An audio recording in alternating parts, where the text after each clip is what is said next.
polskiego premiera, to zrozumiałe. Obaj mamy też tu pogląd jednoznaczny.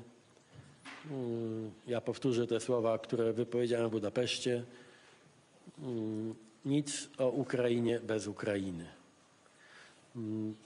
Podjąłem już wysiłki, żeby mobilizować premierów, prezydentów z Unii Europejskiej, aby uczynili z tej zasady zasadę powszechną. To znaczy państwa członkowskie Unii Europejskiej powinny dbać o to, aby przyszłe rozstrzygnięcia dotyczące, daj Bóg, zakończenia wojny czy zamrożenia konfliktu, żeby odbywały się w pełnym porozumieniu i przy uczestnictwie państw zainteresowanych, tych państw ze wschodniej flanki, ale przede wszystkim samej Ukrainy.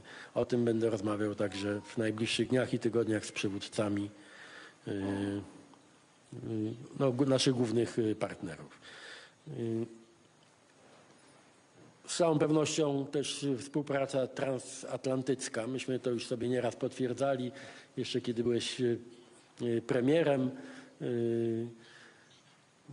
Holandii, kiedy ja byłem tę pierwszą kadencję premierem Polski, łączyło nas absolutne przekonanie, że dobre relacje ze Stanami Zjednoczonymi, szerzej te relacje łączące świat Zachodu, współpraca militarna, gospodarcza, kulturalna, ta transatlantycka, że to jest nadal fundament naszego bezpieczeństwa i naszego rozwoju.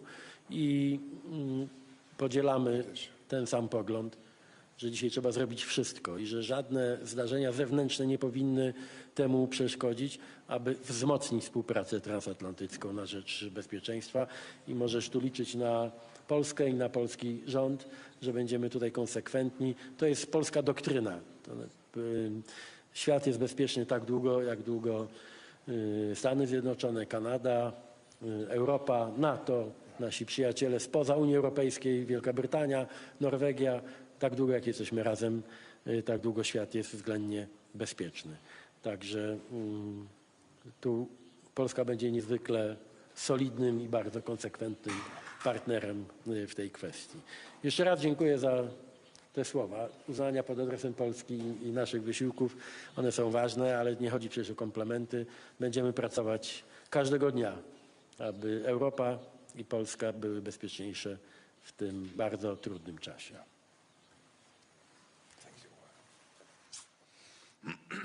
Prime Minister, dear Donald, thank you for the extremely warm welcome here in Warsaw, and we are friends, and it's great to work again, and I'm looking forward to do that over the coming years. Your contribution to our alliance, they are many, and they are increasing. You lead by example on defense spending.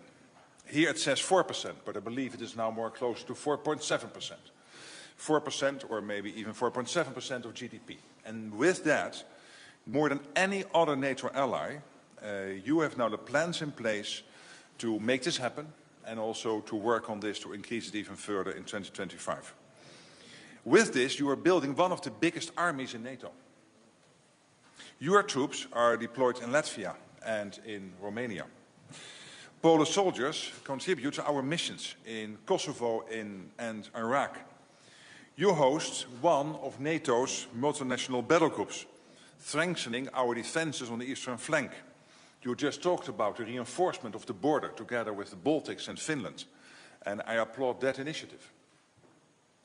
And you are a leading supporter for Ukraine.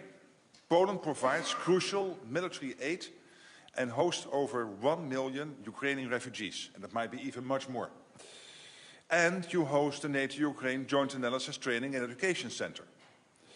Our continued collective support to Ukraine remains critical. This is what we discussed. Now, throughout the coming winter, but also for the long term if necessary. We have to make sure that defense aid will keep flowing to Ukraine and that we are able to get them from a position where they are losing territory, that they are able to stabilize the front and then to win back from the Russians what they have lost.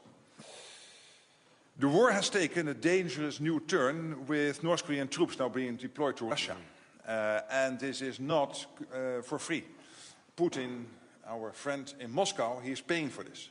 He is paying for this by not only money, but also by technology. He is supplying missile technology to North Korea, and this is now presenting a threat not only to us here in Europe, but also to South Korea, to Japan, and to the United States mainland.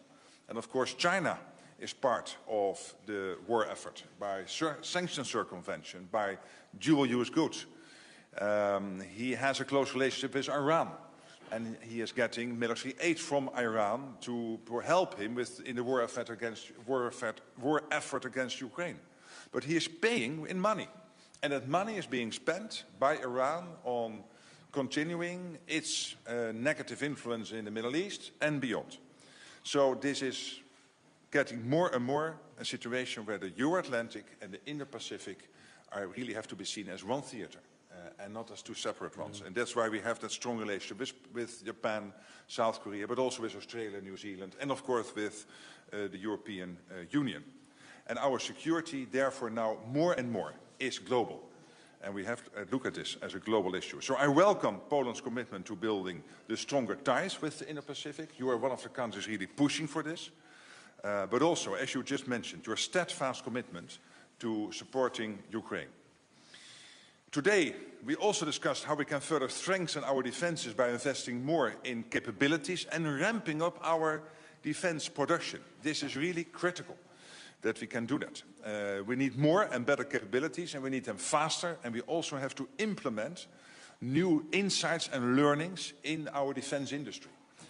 Because our adversaries are doing this at a high speed. When you look at the defense production now in Russia, but also in China, they are ramping up what they are doing. We have to do the same. And that means kill the bureaucracy wherever possible, get things going, new production lines, new shifts, etc. And to ensure a fair burden sharing of this responsibility. And this includes our financial pledge of 40 billion euros in military aid in 2024, the new NATO command in Wiesbaden to oversee security assistance and training, and SETU. Both of these, the pledge and the command in Wiesbaden, ensure that Europe continues to take on more responsibility for sustaining support to Ukraine. Prime Minister, dear Donald, again, thank you for your hospitality, thank you for your friendship, and thank you for Poland's huge contribution to NATO. Thank you. Thank you very much. Dziękuję bardzo i dziękujemy Państwu.